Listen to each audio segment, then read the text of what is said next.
us turn today, because it's our anniversary. It's just proper.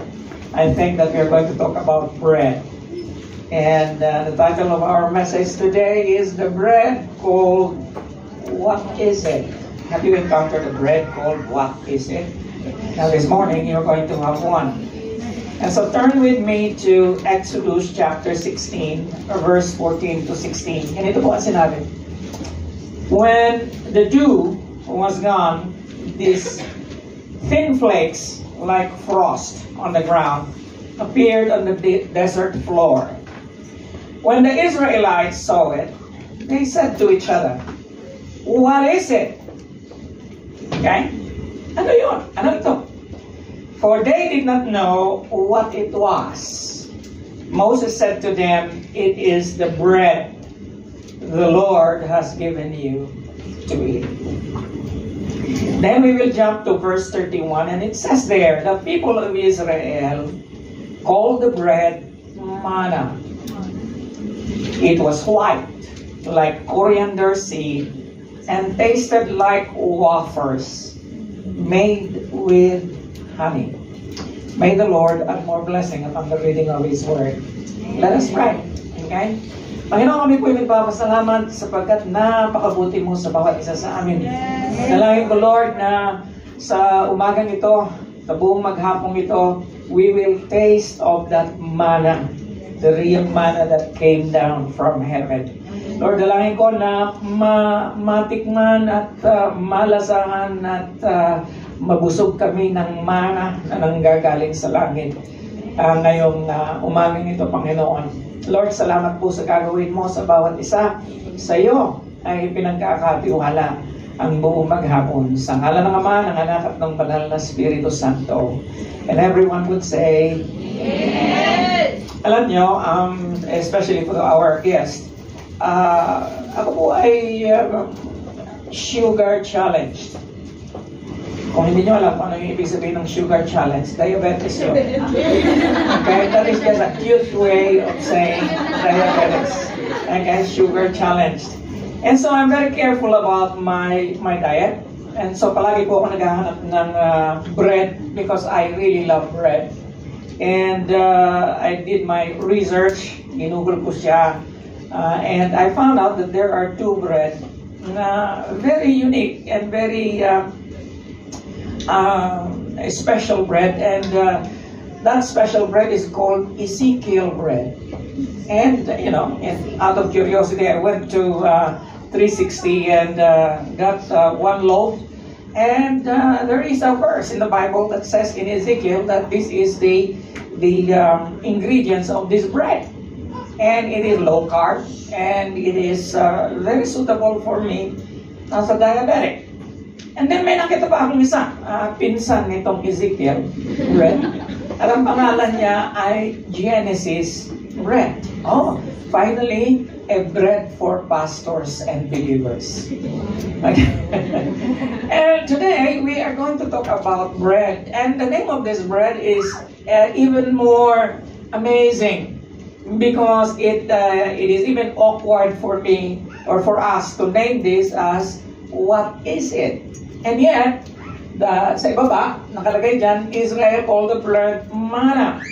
Now, in the original Hebrew, the people of Israel, manhu, they asked this question, which is to say in English, what is it? So, pagka tinranslate mo yung manhu, ang ibig sabihin ay, what is it? And that is the origin of the name manna.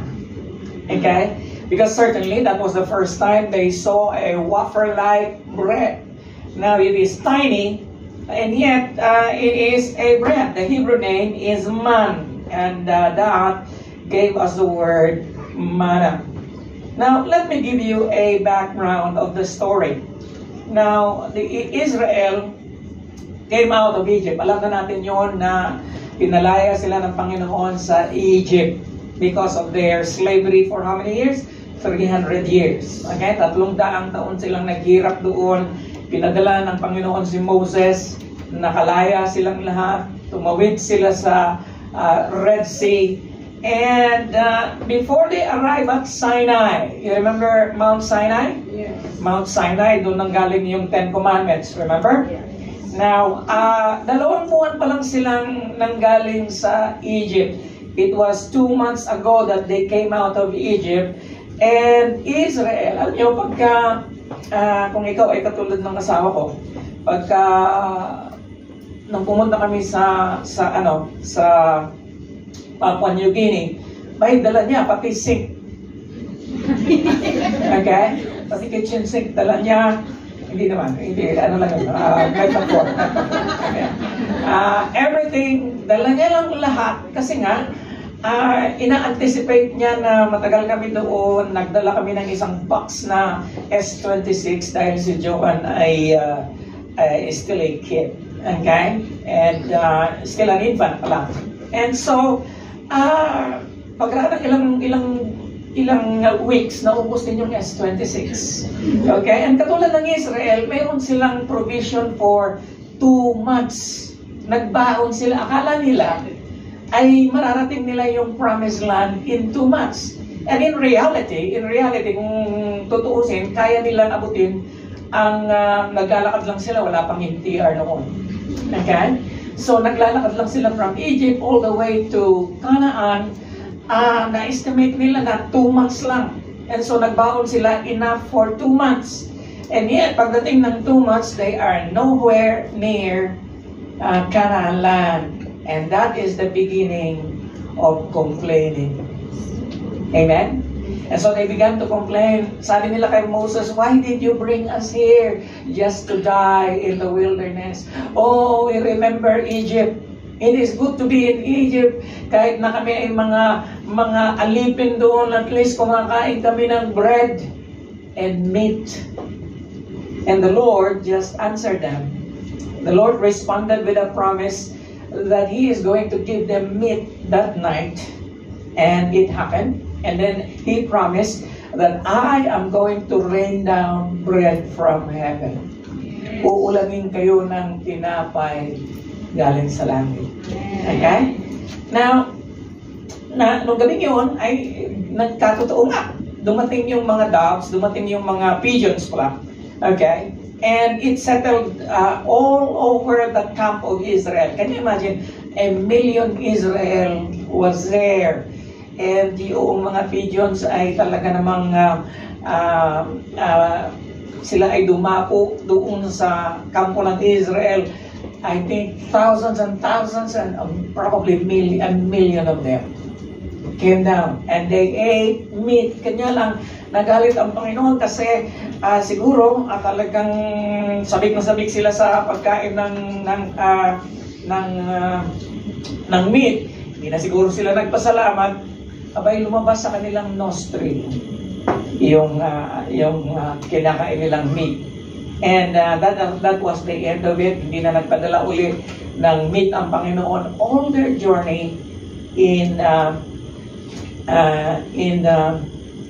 wilderness. Now, the Lord gave them instruction.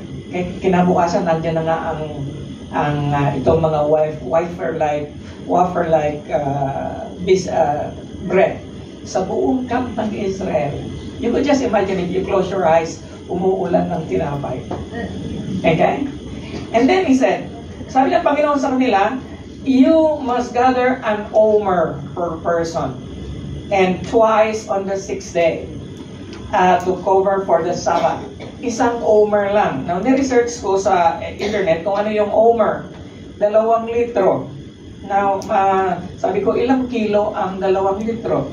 2 kilo din. Okay? So, 2 kilo kada isang tao. Kaya mo umubos ng 2 kilo na tinapay sa isang maghapon? Okay? Well, considering na yung tinapay na yun ay maliliit lang. Okay? And so, sabi ng Panginoon, do not gather more than 1 omer. And sabi nga ng Panginoon, pagka sumubra ka, at may matira kinabukasan, ay uuhurin niya. At it is not going to smell good. It is going to be defiled. And so you should not gather more than 1 omer. And then sabi din niya, pagdating ng Biyernes, okay, on the 6th day, you should gather twice as much. Kasi nga, yung 7th day is the Sabbath.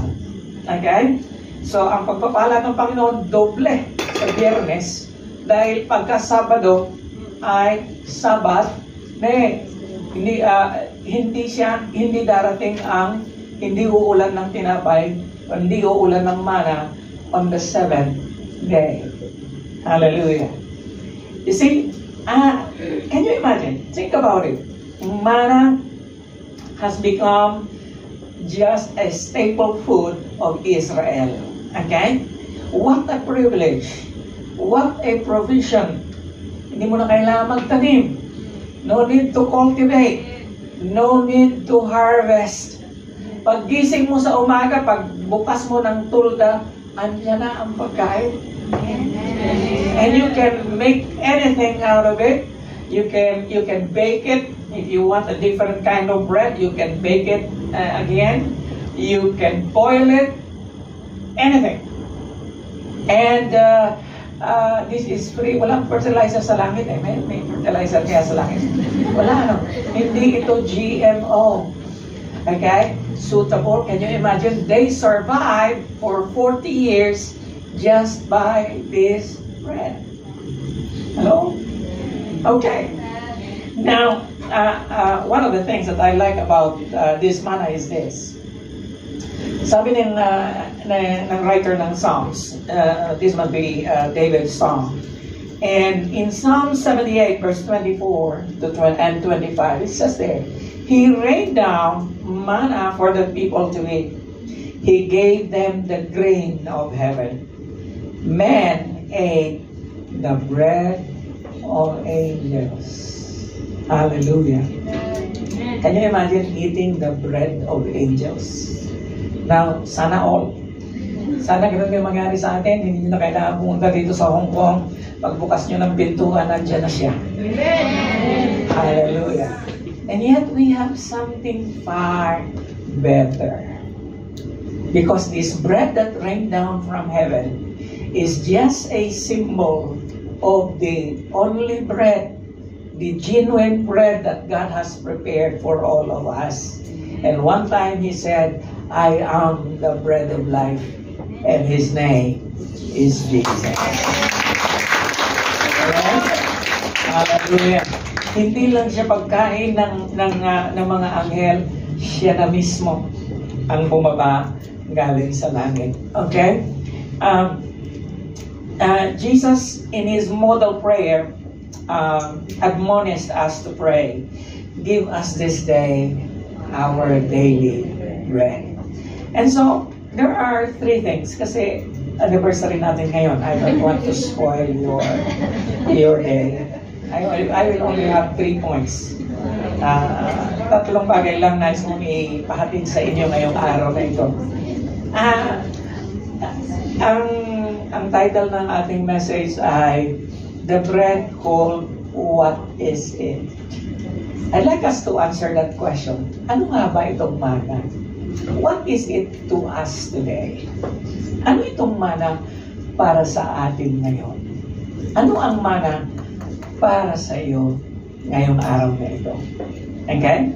And so, tatlong kasagutan. Unang-una sa lahat, this manna is God's provision. A promise that I will never leave you nor forsake you. Okay? Now look at this verse in Exodus 16:35. The Israelites ate manna 40 years. No wonder nagreklamo na sila at the end. Sawa-sawa na ako dito. Sabi ng Israel. Okay? They ate manna for 40 years until they came to a land that was settled. They ate manna until they reached the border of Canaan. Now, this speaks a lot to us today. Amen? Kahit na mareklamo ang Israel, isang bagay lang ang masasabi ko sa inyo ngayong umagang ito, ang Panginoon provided manna faithfully for the last 40 years. Palagi kong sinasabi sa inyo na nakaka-relate kayo sa akin. Noong may bata pa, Kasi ako lang ang lalaki sa amin sa anim na magkakapatid. Ako pa ang taga-saing. Eh dahil ako ang taga-saing, alam ko pagka naubos na ang bigas. Pag tumingin ka doon sa kaban at nakita mo na sayad na siya, so manalo mo, sana medyo kinakabahan ka na, masasayag ko bukas. Hello? Lahat ng relate say amen. Amen! Yung lakas ng amen. Amen. Okay? Now, manna is a staple food. Naging staple food ng Israel ang manna for the last 40 years. Can you imagine that? Kada usad nila, araw-araw umuusad sila, they are traveling and nagkawala-wala sila doon sa wilderness dahil nga sa kanilang mga kasalanan ng ginagawa ng dahil sa hindi nalulugod ang Panginoon sa kanila, kaya hindi sila nakarating kaagad. Take note, pagka hindi nalulugod ang Panginoon, lalo kang nagtatagal. Okay. Amen. Hello? Amen. Gusto mong makarating ka agad? Lahat ng gusto mong makarating, taas ang kamay. Amen. Okay? Kanya lang, ang reality, marami sa atin, ang tagal na dito, hindi pa rin nakarating. Ang tagal mo na dito, wala ka pa rin ipon. Pero ang provision ng Panginoon, tuloy-tuloy. At the end of the month, tumatanggap ka pa rin ng sahod. Hello? Amen. Kahit na 50 anyos ka na dito, tumatanggap ka ng sahod. Pero nakarating ka ba? Yun ang tanong eh. Nakarating ka ba? Kaya, paikot-ikot sila doon sa wilderness. If you are going to see the map in Israel today, napakalapit ng Kanaan sa Egypt, sa kanilang pinanggalingan. And totoo nga, may nagsabi na you can actually walk for 2 months from the other side all the way to the other side. Okay? And yet they stayed there for 40 years. Hallelujah. Nakakailang taong ka na dito. Hallelujah. Okay? Marami sa inyo dumating dito ay sariwa pa. Hindi ko na ito tuloy. Ayoko na ito. Okay? Hallelujah. Think about it. Manna is a staple food just like rice in the Philippines. Nung nandun ako sa Papua New Guinea, ang kanila kamote. Hindi sila pwedeng mabuhay ng walang kamote.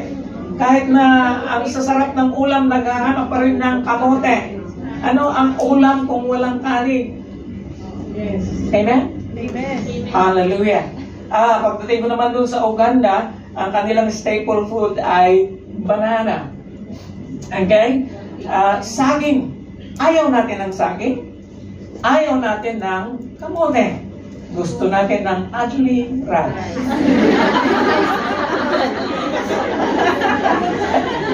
Kaya tingnan yung mga katawan nyo, ugly rice.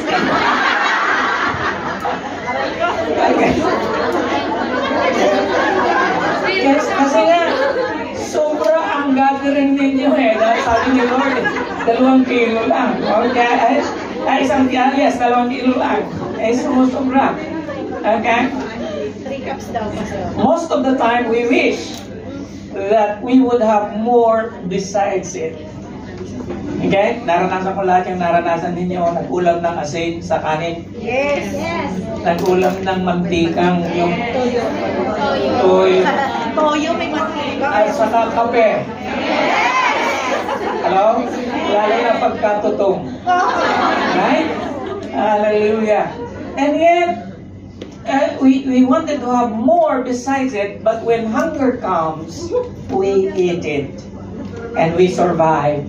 And we are alive today because of that manna. And your manna represents God's provision for us today. Hindi ka pababayaan ng Diyos eh. Amen. Okay? Hindi ka naman siguro katulad ng Israel, mareklamo, or maybe ganun na nga. Pero hanggang ngayon, the Lord has been sustaining you. Amen? Napakabuti ng Diyos. Because God's manna is a symbol of His provision. Now, tingnan nyo ito. If the Israelites numbered approximately 1 million people, as many Bible scholars believe, when they left Egypt, mga 1 million sila. It is estimated that they needed 1,500 tons of manna every day. Tunilada ito, kapatid, hindi ito kilogram. Okay? Kailangan lang ng Israel ng 1,500 tunilada ng mana araw-araw. Amen? I tell you, God is the source of everything. Amen. Bali wala sa kanya yung 1,500,000 tunilada ng mana every day. Now, if they had it for 40 years, that means an estimated 21,900,000 tons of manna supernaturally appeared on the ground over that period of time. And you know what? Aasahan mo yun. Okay? Nawawala siya. Alam nyo ba na pagdating ng alas 2 hanggang alas 3, wala nang mana kasi natutunaw siya sa sikat ng araw. Okay? So pagka you are given time until 2 o'clock to gather. Okay? Pagka hindi ka nag-gather, ay alam nga naman si Lord, dadalhin pa niya yung mana sa kaldero mo. Dito na. Okay? So, kailangan mo pa rin kumilos. Amen? Kailangan mo pa rin mag-gather. Kung gusto mo ng fresh, kailangan gumising ka ng maaga. Alam mo na hindi ikaw lang ikaw ang mag-gather. 1,000,000 katao ang lalabas sa kanilang mga tulda at mag-gather mo. Kaya lang, huwag kang mag-alala, mayroon ng portion na para sa iyo. Andiyan sa harap ng iyong tent. Hello? Now, translate that to our daily living today. Tayong lahat ay pinagpapala ng Panginoon araw. Amen. At kung mariklamo sa amo mo, yan ang mana mo. Amen? Amen. Hallelujah. Okay? So, Jesus as manna from heaven is a faithful provision 24/7. He said, I will never leave you nor forsake you. Lo, I am with you until the border of Canaan. Translate natin, iulay sa Bible yun.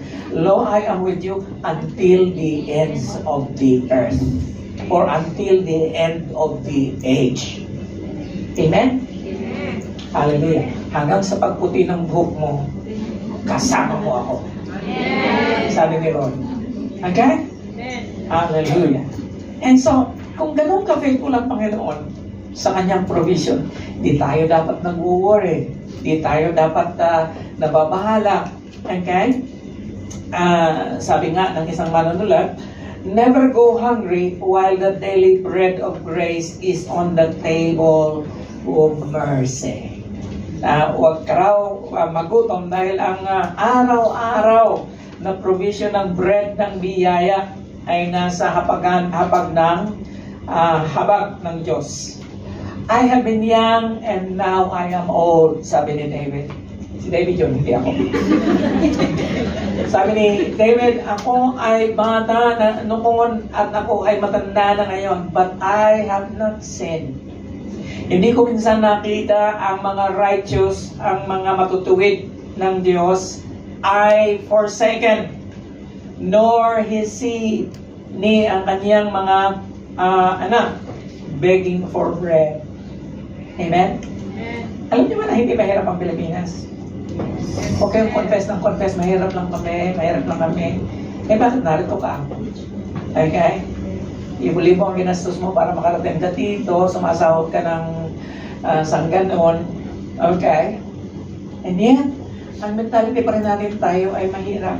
True. Okay? Mga taong kawawa. Okay? Mga kapatid, alisin po natin yung tinatawag na poverty mentality. Yes. Bakit? The Lord has provided everything already. Yes. Maaasahan mo siya. Ang management mo lang ang kulang. Okay, malalaman natin yan mamaya. Sabi niya, I will never leave you nor forsake you. My God, sabi niya Apostol Pablo, shall supply all your needs. According to His riches. Is God rich? Oh, if this Lord of heaven can provide millions of tons of food to Israel in their journey, He can provide for you.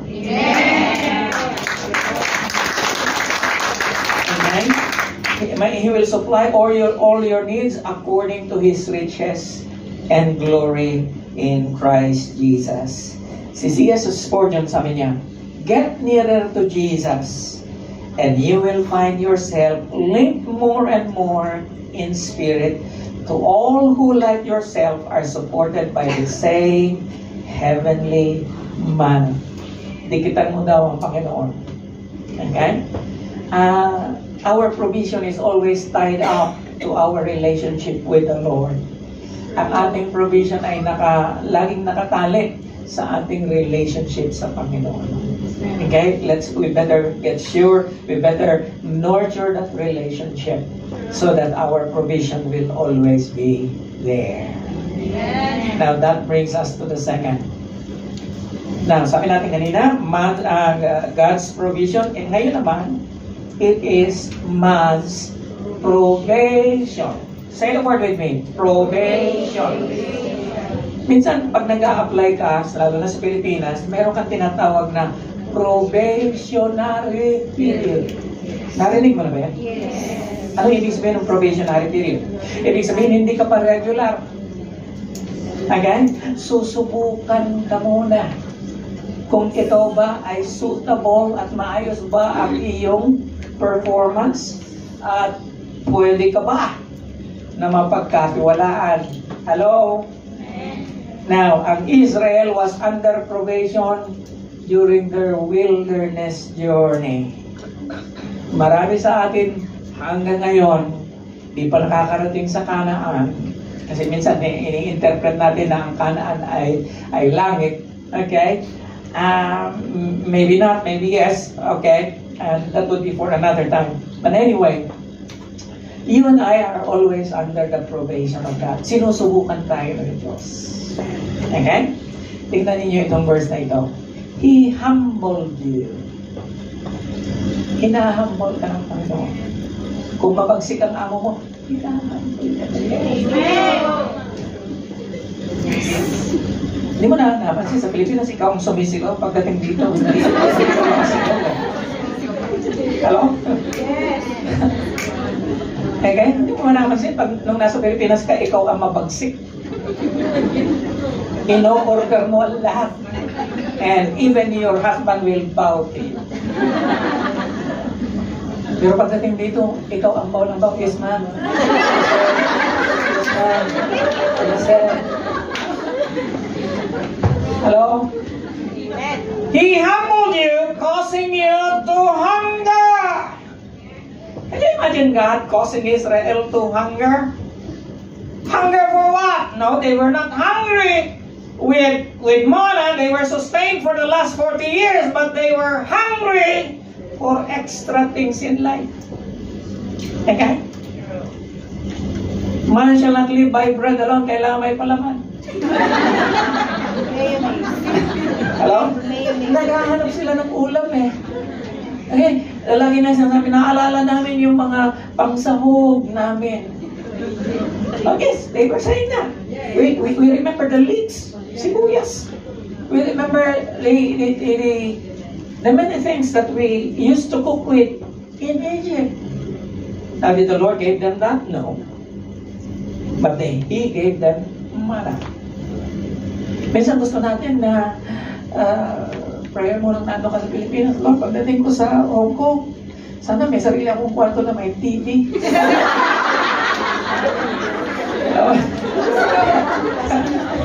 Dream on, kapatid. Amen? Hallelujah. Again, causing you to hunger and feeding you with manna. Even if you don't like it, I will feed you with manna, which neither you nor your ancestors have known. Hindi nyo alam kung ano ito eh. Hindi nyo alam ang ingredients. Okay? Ay hindi nyo makukuha ang recipe nito. Kaya sa langit pa ito makukuha ang recipe.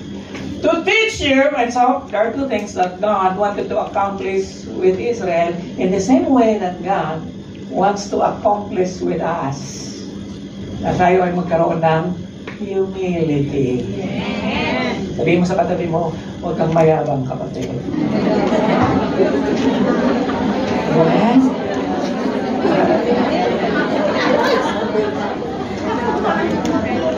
Well, sa totoo lang, lahat naman tayo pati speaker ninyo, lagi tayong mayabang Hello? Gusto natin magmalaki Gusto nating pantayan yung ating kapitbahay Amen? Hallelujah. Gusto nating pantayan yung kaibigan natin na mayroong iPhone, ano naman ngayon? 16 Pro! Ha? 16 Pro! 16 Pro daw. Alam nila kasi hinahangat nila yun. It's neither you nor your ancestors know to teach you that man does not live by bread alone, but by every word. But by every word that proceeds or that comes from the mouth of the Lord. Now you should remember that this is the same thing that Jesus said to Satan. Okay? Diba sabi ni Satan, command these stones to become bread. No, Satan. Okay? It is written, man does not live by bread alone, but by every word that proceeds out of the mouth of God. And so, the bread that I am talking this morning, the manna itself, is man's probation. It is a test. Ano man ang kalagayan mo sa buhay ngayon? Sa mumiyo, ako natutuwa, napakarami sa inyo na nakikita ko, kahit hindi kayo nagsasabi, nakikita ko na maayos ang kalagayan ninyo sa inyong employer. Kaya lang, mas marami ang hindi maayos. Okay? Mga kalit, tsaga-tsaga lang. Okay? Meron tayong isang members sa Saturday group, lagi kong sinasabi ito sa inyo, but for the benefit ng mga bagong dating, nung nakarang 15 years na siya dito sa Hong Kong, nagkita kami sa airport. Okay? Sinalubong ko siya doon and nagkakilala kami. After a few months, tumating siya dito sa Lifeway, tinanggap niya si Lord as Lord and Savior of her life, and her life changed. Nagbago ang buhay niya, pero ang employer niya hindi nagbago. Kadalasan, ganun tayo Iisip natin na ibigay ko na ang buhay ko sa Panginoon, lahat ng bagay sa aking mundo magbabago. Hindi po. Ikaw, magbabago ka. Pero hindi ibig sabihin na ang iyong situation magbabago. No. Okay? Kasi nga, under probation tayo lahat. And you know what? Nung matapos siya ng kontrata, sabi niya, so feel ko na lilipat na ako ng panibagong employer. Lumipot siya. Kung gaano kasama nung dating employer, siya naman kasing buti ng bagong employer. Amen?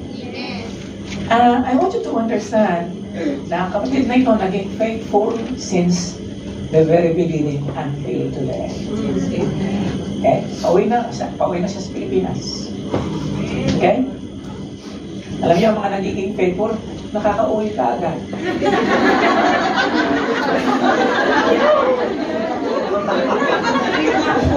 Lalo na yung mga, hindi na bali yung mga single, yung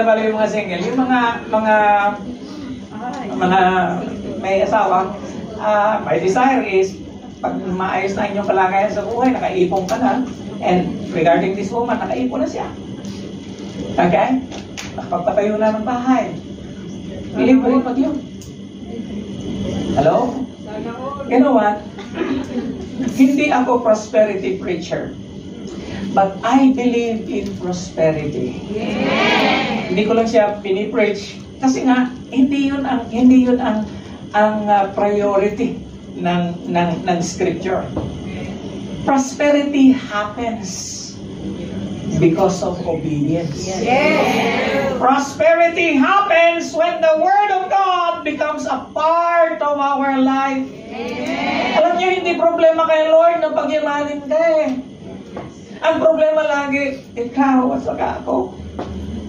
Kasi alam na ng Panginoon, hindi ka marunong humawak ng pera. Alam na ng Panginoon na utang ka ng utang. Hello? Alam na ng Panginoon na hindi ka nag-iikapo. Bakit ko ba nasabi yun? Nakaka-offend yun. Alisin natin. Alam ng Panginoon kung ikaw ay faithful o hindi. And yet, we all want to be blessed. But you see, not on bread alone, but from every word that proceeds out of the mouth of God. Nais ng Panginoon na makilala natin siya ng lubusan. Okay?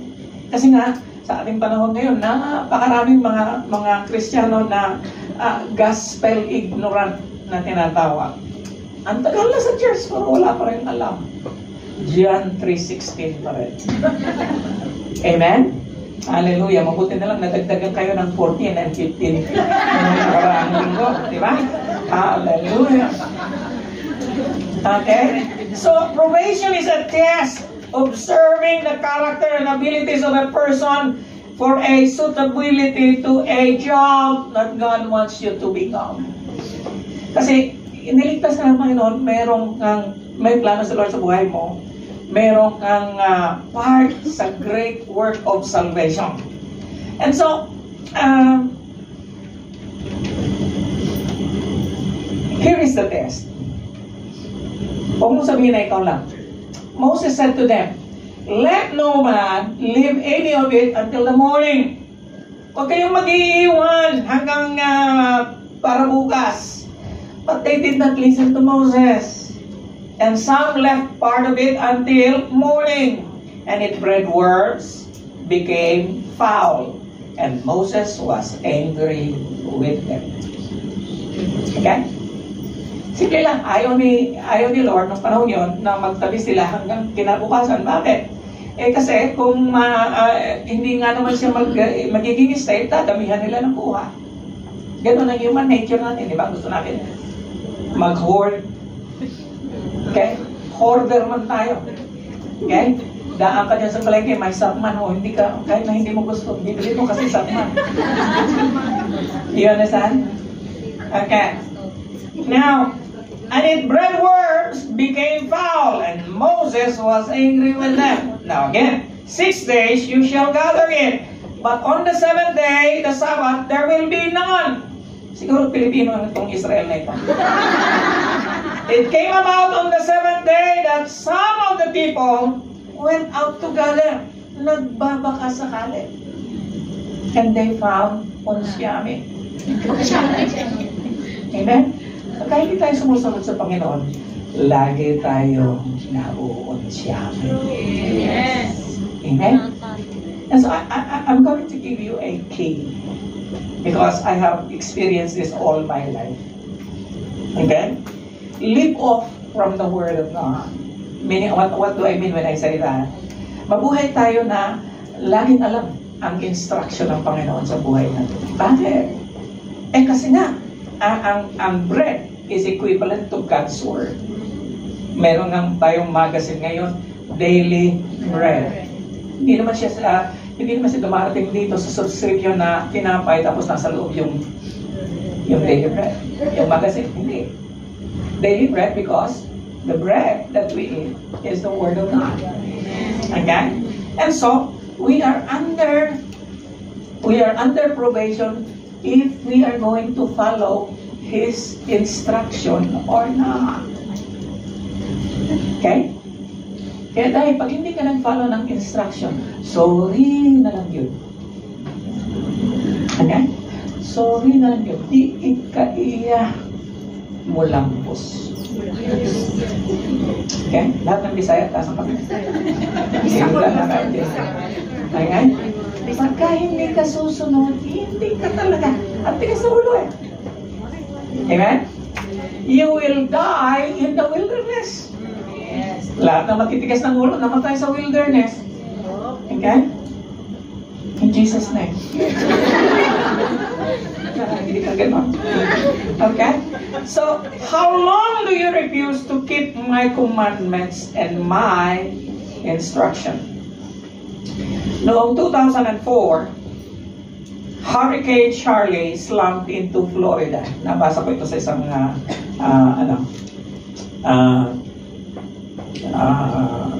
article sa internet. Noong 2004, meron ng Hurricane Charlie na bumagsak sa Florida. It destroyed 12,000 homes. Okay? Dinaanan ng hurricane yung isang lugar, 12,000 mga bahay ang nasira. Now, of course, all those homes are insured. So, eto na, 12,000 of them were claiming insurance. And you know, sometimes the insurance just want to take your money and he doesn't want to pay. So, mag-iimbestiga muna yan. Okay? So, nag-investigate ang insurance company and found out later that all of these homes, 12,000 of them, were newly built in 2001. So, subdivision pala yun. Okay? So, 3 years ago, before the hurricane, itinayo lahat ng bahay doon. Now, in the same year, meron palang bagong building code that was adopted that required all homes to be built to withstand the hurricane force winds. Kailangan na yung bahay mo ay suitable siya na daanan ng bagyo or hurricane at hindi siya masisira. And because all those 12,000 homes, yung developer, hindi niya nilagay na hurricane ready. Not even one of those homes was able to collect insurance. Amen? Now, basta anong kinig mong sabihin? Bakit hindi sila nakakulit? I am not talking about the homes. I'm talking about you. Kung hindi ka rin makikinig sa life code ng Panginoon, sa kanila building code, okay? Hindi ka rin po pwede. Kaya ang ating journey dito is to have a personal relationship with Jesus Christ and to get to know Him. Because when you get to know Him, He will tell you how to live a prosperous life. Amen? Hallelujah. Isang kwento pa? Okay ba kayo na isang kwento? Oh, okay. 25 years ago, si JFK, alam natin kung sino yung JFK, si John Fitzgerald Kennedy. Kaya lang hindi ito yung president, ito yung anak, junior. Kasi may JR eh. JFK Jr. He flew his airplane from New York to Massachusetts. Okay? So meron siyang sariling aeroplano. Meron siyang license to fly a plane. Kasi a-attend sila ng wedding. Kasama niya yung kanyang asawang si Caroline at saka yung kanyang kapatid na babae. So siya ang driver, siya ang piloto. Kanya lang may problema. Ang license ni JFK Jr., hindi pwede kung gabi na. Kasi pagka gabi na, you have to rely on instrument flight. Wala pa siyang license na gano'n. Sa umaga lang siya pwedeng mag-fly. Kanya lang na-delay sila ng delay for whatever reason. Alas 6 na ng hapon, malapit ng maggabi, nag-fly sila. Okay? Now, Kennedy took off anyway, and suddenly the plane crashed midway. Okay? With his wife and sister on board, and all the 3 of them died in a crash. Simply because he did not obey the code. Do you understand? Yes. Minsan yung mga pagkakamali natin sa buhay, isang beses ka lang umutang. Habang buhay. Hallelujah. Tapos makikihati pa yung isang kaibigan. Tapos magkaibigan kayo, bigla siyang nawala. Uwi na Pinas. Uwi na Pinas. Ikaw na lang magbabayad. Bakit? Eh, matagal nang sinabi ng Panginoon, huwag kang magagarantiya. The one, ang nangihiram ng pera is a servant to the lender. Gusto ba ni Lord na ikaw ay servant? No. Sa totoo lang, buong buhay ko, and pagpapala ng Panginoon, I never knew. Simula na naging Kristiyano ako, simula na naging pastor ako, hanggang ngayon, hindi ko naranasan ang ganito.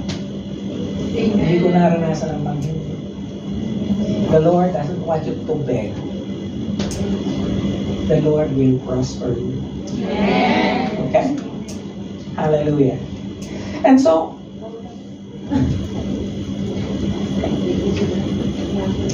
the Bible is to your soul what bread is to your body.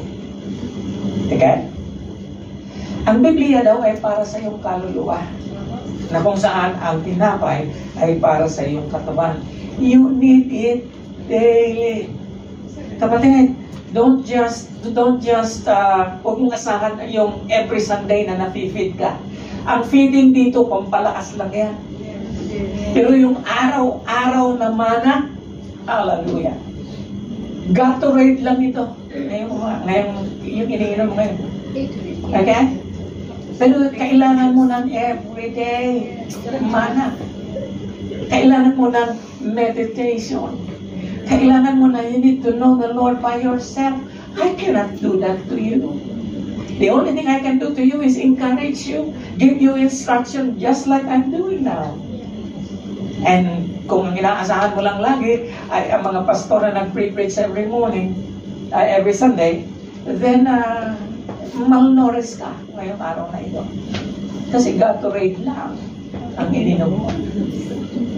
You understand? Yes. Okay. You need it daily. One good meal does not suffice for a lifetime. Ang isang meal lang daw, hindi po pwede ng panghabang buhay. Hallelujah. Now, here's another verse I'd like to tell you. In all this, you greatly rejoice. Although for a little while, you may have had to suffer griefs in all kinds of trials. This had come so that the proven genuineness of your faith, of greater worth than gold, which perishes even though refined by fire, may result in praise, glory, and honor when Jesus is revealed. Now, ang haba nitong verse na ito, and minsan si Apostol Pablo pagka sumulat siya, ang dami niya sinasabi, and then we are lost in translation. Okay? Isa lang po ang ibig sabihin ni Apostol Pablo. Sa ating pamumuhay, we are going to experience trials, just like Israel. Kasi ang mirror natin, sabi ko nga, ang typology natin, Israel. Tayo ang makabagong Israel ngayon. Ikaw ay anak ni Abraham. Kanya lang, kung ikaw ay anak ni Abraham, huwag mong sasabihin, katulad ng sinasabi ng mga prosperity preacher ngayon, bahil lahat ng pangako ni Abraham ay sa'yo. Totoo yan. Kanya lang, lahat din ng karanasan ni Abraham ay sa'yo. Okay? Si Abraham ba nakaranas ng paghihirap? Yes. Nakaranas ba siya ng paglalakbay? Yes. Hallelujah. Nakaranas ba siya na hindi niya alam kung saan siya pupunta? Oh, yes. Ganun ka din. Amen? And yet, God has preserved Abraham.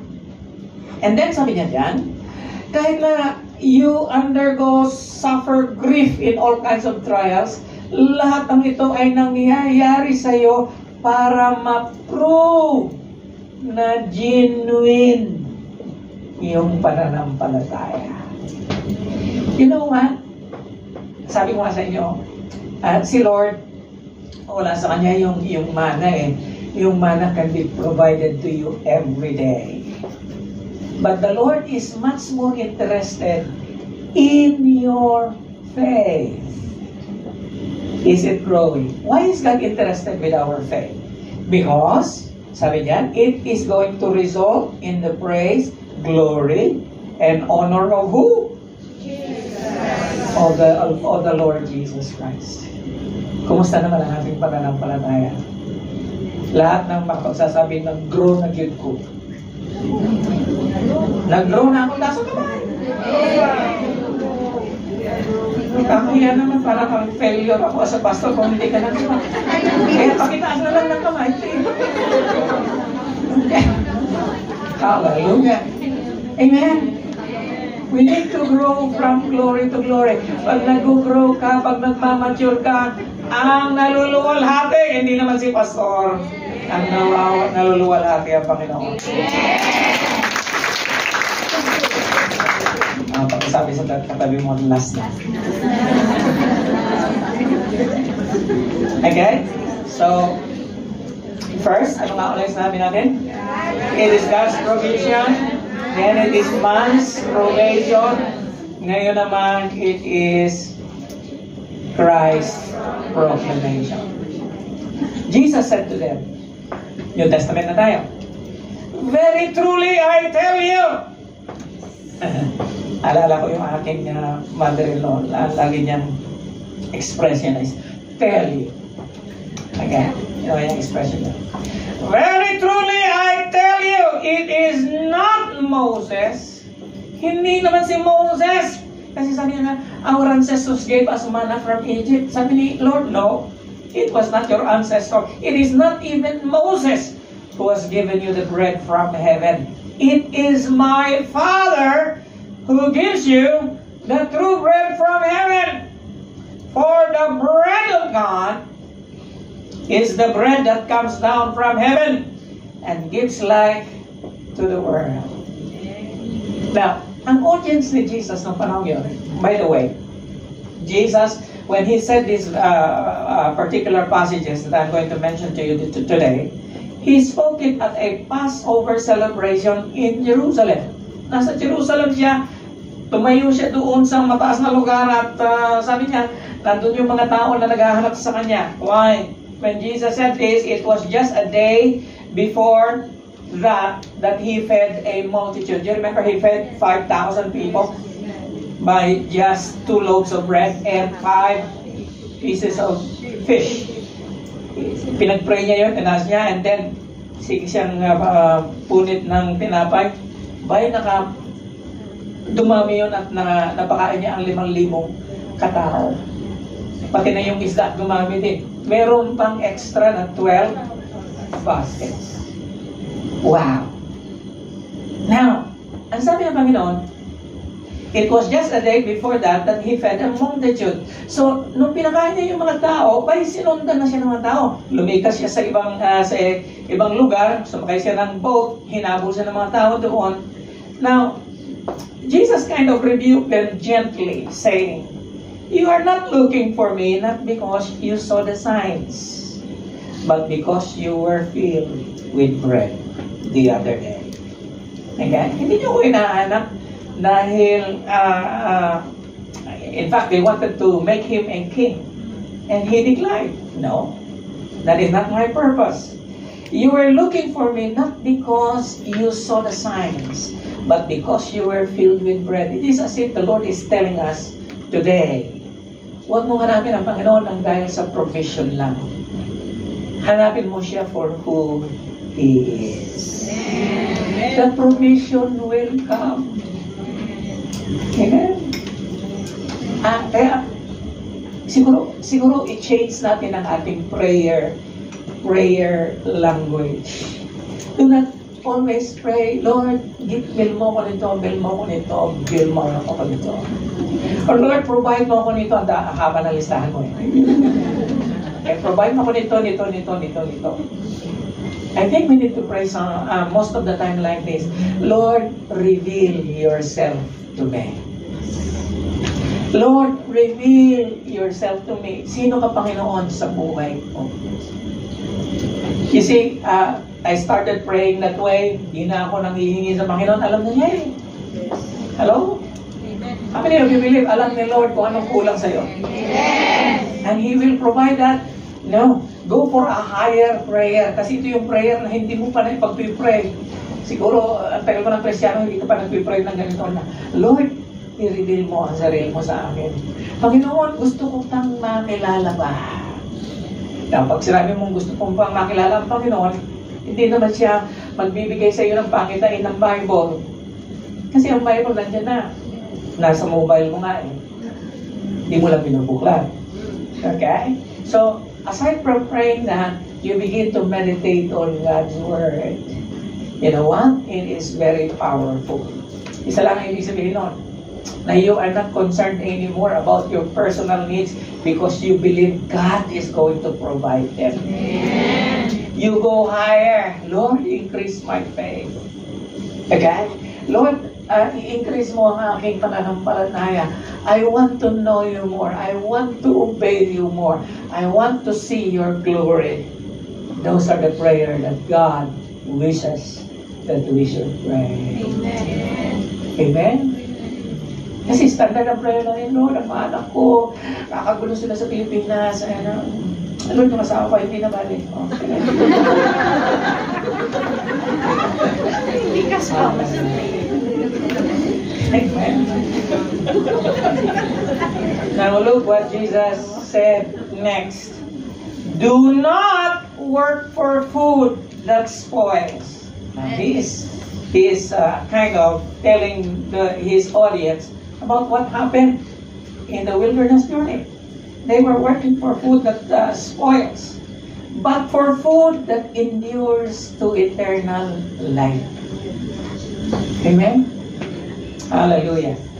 Which the Son of Man is going to give. And then he said this, memorize natin ito. Then Jesus declared, I am the bread of life. Whoever comes to me will never go hungry, and whoever believes in me will never be thirsty. Sabi naman mga tao, ever give us more of this bread. Hindi pa rin nila gets eh. You understand? Kasi ang bread na nasa isip nila is bread, physical bread. But Jesus is telling them about the spiritual bread. You see, the spiritual is greater than the material, than the physical. Amen? Because if we are right spiritually with God, the material things will follow. I'll say that again. If we are right with God spiritually, the material things will follow.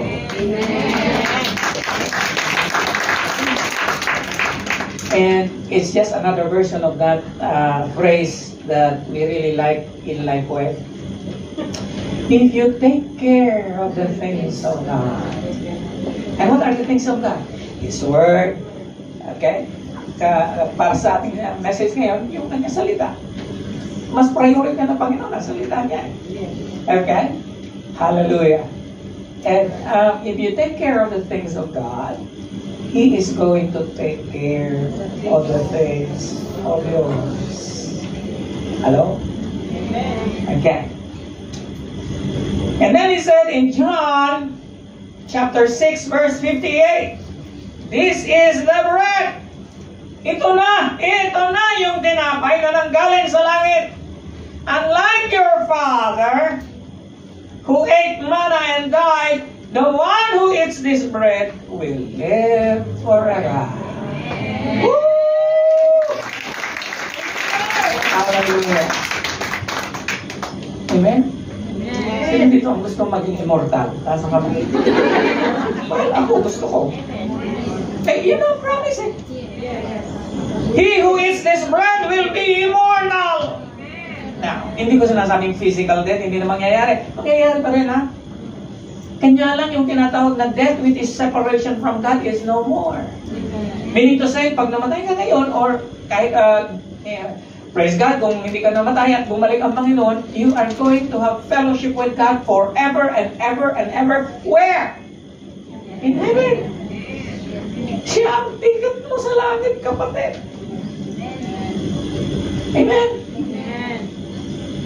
Ano parang yung ba? Nag-iisip ko. Okay. Amen? Si C.S. Lewis sabi niya, if I find in myself desires, napakarami nating desires eh. Yes. Gusto natin magkabahay, gusto natin kasasakyan, gusto nating maayos tayo mag-asawa, gustong magkaroon ng gustong mga desire sa buhay. Gusto natin na makatapos sa mga anak natin. Minsan mangyayari, minsan hindi. Okay?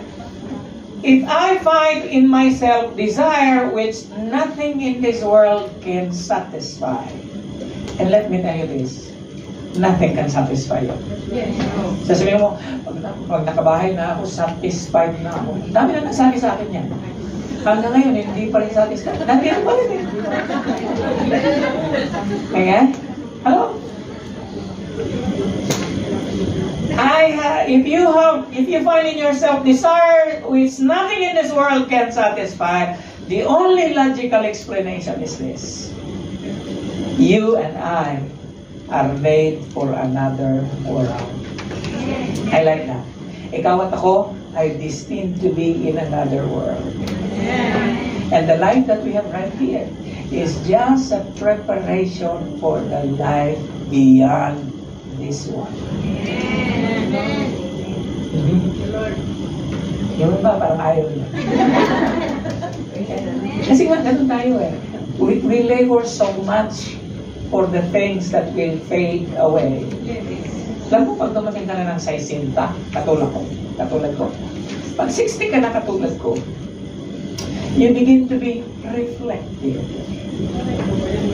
Okay? Hindi ka na nangugulat. I pray sometimes the Lord, ganun pala. Naranasan ko na. Nagiging reflective ako. Sabi ko, pag uwi ako sa Pilipinas, nakita ko yung bahay ko. Ito, darating panahon, iwanan mo ka. Reality. Right? Yes. Yun yan. Sabi ko na, I pray sometimes the Lord has provided me to you. But you are not my final destiny. And yet, of course naman, kung pwede mo mapahaba ang buhay mo, pahabawin mo. Kanya lang darating naman ang iwanan mo na yun. Amen? Marami sa atin nagkakad, of course, tama naman na magangad ka, makagraduate ang anak mo, makatapos sila, tapos kagagraduate mo, mag-asawa ka agad. Again, hindi na balik nakagraduate naman. Tapos, mga anak siya, ikaw pa rin mag-aalaga. Kasi ako eh. Again, that is the cycle of life. Cycle ng buhay yun eh. Right?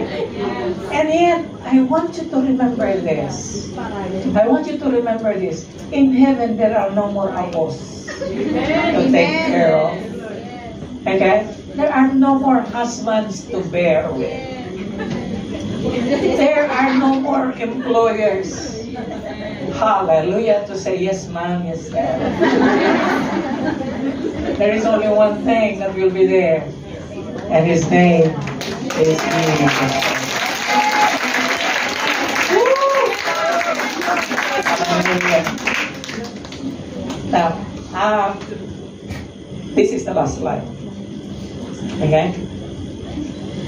He who has an ear, the book of Revelation, the last book in the Bible. Can you imagine that the last book in the Bible would even mention manna? And this is a very interesting manna. Sabi niya, let him hear what the Spirit says to the churches. To him who overcomes. Sa kanya na makakarating sa Kanaan.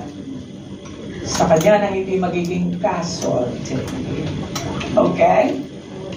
To him who overcomes, I will give some of the what? Oh, you and I are going to taste manna in heaven. It's not only the privilege of the Israelites, but every blood-washed believer of the Lord Jesus Christ who overcomes will taste the hidden manna, not on this earth, but on that celestial home. Amen? I will also give him a white stone with a new name written on it, known only to him who receives it. My friends, there is so much to hope for. Sabi ni Lord, occupy till I come. The meager salary that you receive month after month, the meager manna that you receive will not be compared to the manna that came down from heaven. Amen. And His name is Jesus. Hallelujah. Let us worship the Lord. Hallelujah. You are great. Great and awesome God. There is none like you. You are the bread of heaven, bread of life. Oh Lord, you are the bread of life. You are the bread of life.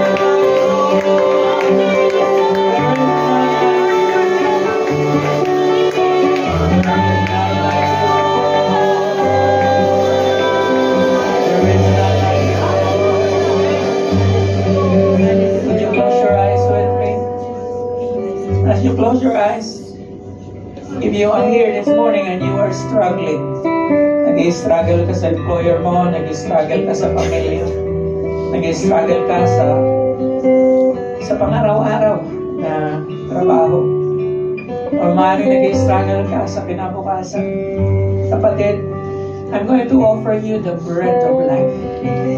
Siya ang provision mo ngayong umaga nito. The Lord can provide you strength. The Lord can provide you the necessary wisdom to go through this life. The Lord will even provide your need. Alam natin yan. Ngunit narito ang Panginoon, siya ang tunay na tinapay na nanggaling sa langit. He is all you need.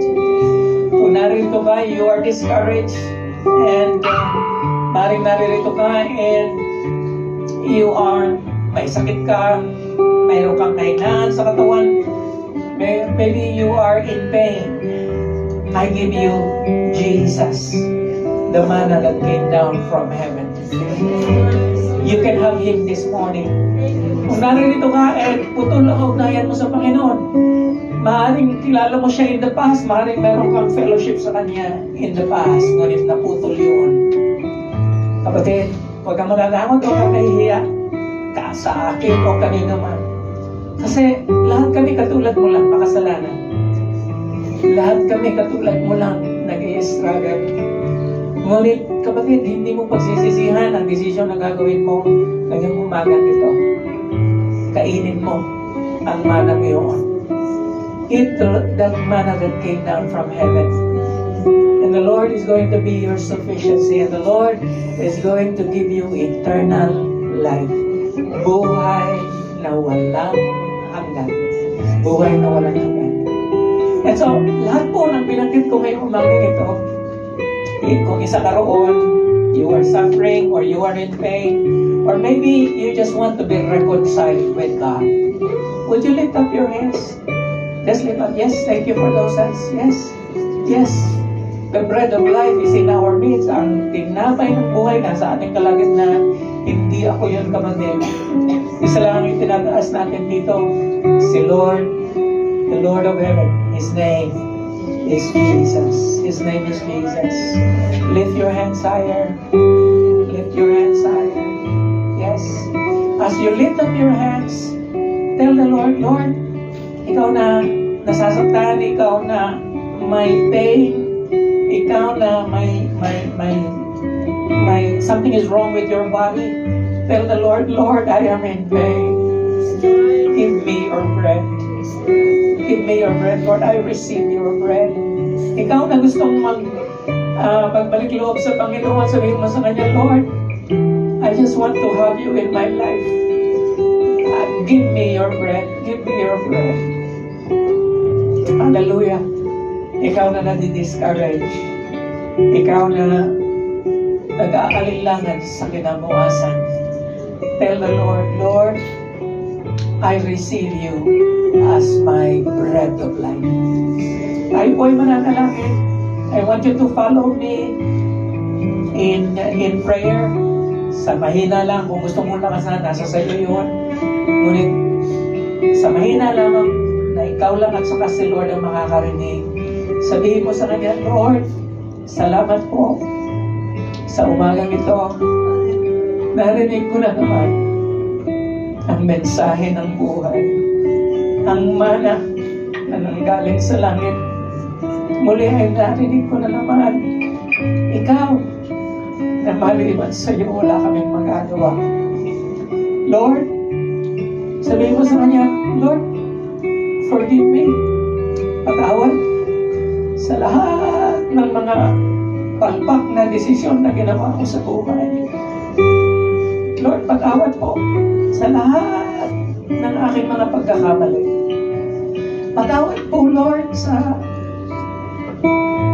minsan ay katigasan ng aking damdamin at katigasan ng aking ulo. Patawad, Lord, I have disobeyed you in many ways.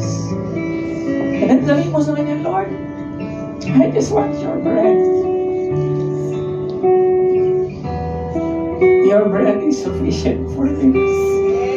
Ang tinapay na yun ay tamang-tama para sa akin. I want to eat your bread, Lord. Because you are the source of life, the source of my strength. Panginoon, sabihin mo sa Kanya, Lord, sa iyo, muli, ipinagkakaatiwala ang aming buhay. Ikaw na nasasaktan, sabihin mo sa Kanya, Lord, sa iyo, pinagkakatiwala ko ang kasakitan na meron ako ngayon. Ikaw na nawawala ng pag-asa, sabihin mo, Lord, sa iyo, ako ay magtitiwala. Ikaw na nangangailangan ng anumang bagay, sabihin mo sa Panginoon, Lord, ikaw ang bread na provider ko ngayon. Salamat. Then sabihin mo sa Kanya, salamat, Lord. Salamat po. Salamat sa biyaya. Salamat sa habag. Salamat sa muling pagtanggap mo sa akin. Sa iyo, pinagkakatiwala ang aking buhay, ang aking pamilya, ang aking trabaho. Lord, sa iyo, pinagkakatiwala ang aking kinabukasan. Sa iyo, pinagkakatiwala ang lahat-lahat. Sapagkat ngayon ay alam ko na ikaw lang ang katugunan ng lahat. Lord, salamat po sa buhay na walang hanggan. Salamat po sa araw na ito. Sa iyo ang lahat ng papuri at pagsamba. Kapatid, ako na lang mananalangin para sa iyo. Panginoon, salamat po sa umagang ito. Salamat sa kahulugan ng mga luha na aming nakikita ngayon, aming nararanasan ngayon. Salamat sa higpit ng aming mga puso. Salamat, Lord, sa banal na spirito na nangungusap sa buhay ng bawat isa. Dalangin ko, Panginoon, na maranasan ng bawat isa ang tunay na pagkabuhay na mabulit. Hallelujah. I pray for the resurrection power of the Lord be felt by each and every one right now.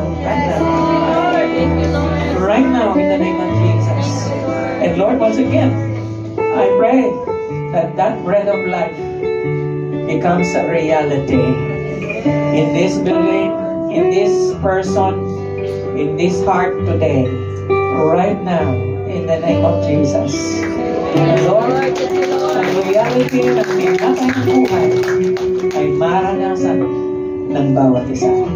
Sa iyo, pinagkakatiwala ang aming buhay sa ngalan ng Ama, ng Anak, at ng Banal na Espiritu Santo, at ang lahat ay magsabi ng Hallelujah! Palakpakan po natin ang Panginoon. You may be seated. Before I am done, I'd like to call on all that are going home for vacation to come forward now. Kaya na po tayo mag-pray para hindi na ako babalik mamaya. Come. Lahat na magbabakasyon. Oh, dami. Hallelujah. Sana all. Thank you. Okay, meron pa kami. Yes. ko na papanggilin ang mga pangalan ninyo. Pareho kayo ng mga kailangan. Tayo mga lahat ng nasa congregation, would you please rise with me? Okay? Can you put your hands over this side? Pray natin sila. Panginoon, kami po'y nagpapasalamat sa pagkakataon na makauwi. Lord, sa Kapaskuhan, lalong-lalo na. Lord, salamat po na muli ay magkikita ang mga kapatid na ito ng kanilang mga pamilya. Dalangin ko, Lord, na punuin mo ng kagalakan ang puso ng bawat isa. Dalangin ko, Lord, na ihanda mo sila sa kanilang daratnan sa Pilipinas. Na pakarami pong mga challenges na ma-encounter nila pag-uwi nila. Mga bagay-bagay, Panginoon, na hindi inaasahan. Lord, mga problema na dapat ayusin. Mga sigalot, Panginoon, na kailangang ayusin. At mga gusot, Panginoon, na kailangang plansyahin. Lord, dalangin ko na ang aking mga kapatid na ito ay maging handa ang damdamin nila. Tulungan mo sila, Lord. Bigyan mo sila ng wisdom how to handle their children, their husbands, their families, the extended, and everyone na kanila makakasalamuha. Panginoon, gawin mo na ang Kapaskuhang ito ay Pasko ng kagalakan. Lord, sa kabila ng mga challenges, Lord, Ikaw ang maging kasama nila simula sa kanilang pagsakay sa eroplano, sa bus, sa taxi. Ilayo mo sila sa lahat ng mapagsamantalang tao. Lord, ilayo mo sila sa lahat ng mga mangungutang. And Lord, dalangin ko na pag-uwi nila, Panginoon, di sila gagastos ng malaki. Hindi na sila mag-iihaw ng hindi na magpapalitson, chokes to go na lang. And Lord, salamat po na makakatipid ang aking mga kapatid. Bigyan mo sila ng wisdom how to handle their money. Lord, makakabalik sila na hindi na kailangan mangutang pa. Sa ngalan ni Jesus, I declare this, I declare this. Salamat, Lord, ibalik mo sila sa amin, Panginoon, na may kagalangan, may panibagong pag-asa. Sa ngalan na naman ng Anak at ng Banal na Espiritu Santo at ang lahat ay magsabi na. God bless.